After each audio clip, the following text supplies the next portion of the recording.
For more on Qin Gang's visit, let's go right to Reuben Mondejar.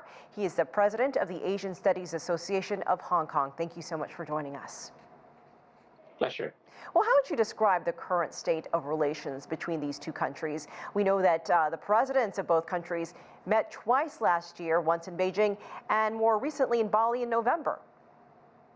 Well, in general, it can be classified as a very good relation. Nothing can be better given the current situation in the world and in the region. So I think Indonesia and China are enjoying a very good relations. Well, what do you make of the significance of Qin Gang's visit? High on his list of travels abroad since being named new foreign minister. What is he hoping to accomplish? Is he building on some of that momentum from 2022? What's high on his list here?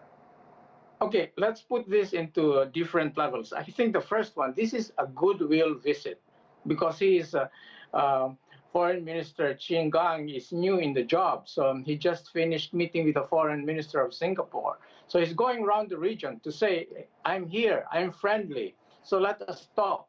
There are different issues which can also be classified into three: economic, security, and geopolitical. So nothing will happen in these 2 days really in advancing those issues. But this is like to set the tone that the future conversations will be positive and friendly.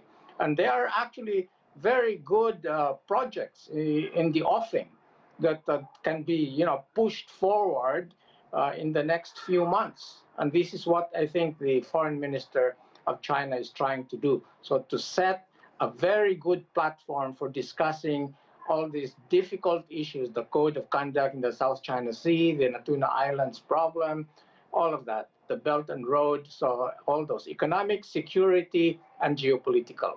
All right, let's break some of that down for a moment. Let's talk Belt and Road, the status of that. We know that Indonesia is a key part of China's Belt and Road in the region. And then let's talk about, you mentioned economic, RCEP, this big trade agreement. Let's touch on some of those things. Is it kind of getting back to where they were pre-pandemic? Yes, not only getting back to the pre-pandemic, but now increasing, for example, the palm oil exports of Indonesia. The RCEP is a very good platform for trade. And so now Indonesia is going to make use of that to the hilt. Remember that Indonesia is also the natural leader in ASEAN. So whatever Indonesia does with regard to China, all the other countries in the ASEAN are looking at it as like a model. So how China will consider the other countries with regard to the trade and economic development issues that are in the RCEP concept. And then Belt and Road? The Belt and Road also, in the pandemic, the Belt and Road sort of became second fiddles. It did not, because many things happened in the Belt and Road and things stopped. So, but in the Belt and Road, there are issues that Indonesia is very keen about. For example, the high-speed railway between Jakarta and Bandung, the development projects that are aimed at North Kalimantan, North Sumatra, and in Bali. So these are things that China is very keen to help Indonesia, which are all under the Belt and Road blanket.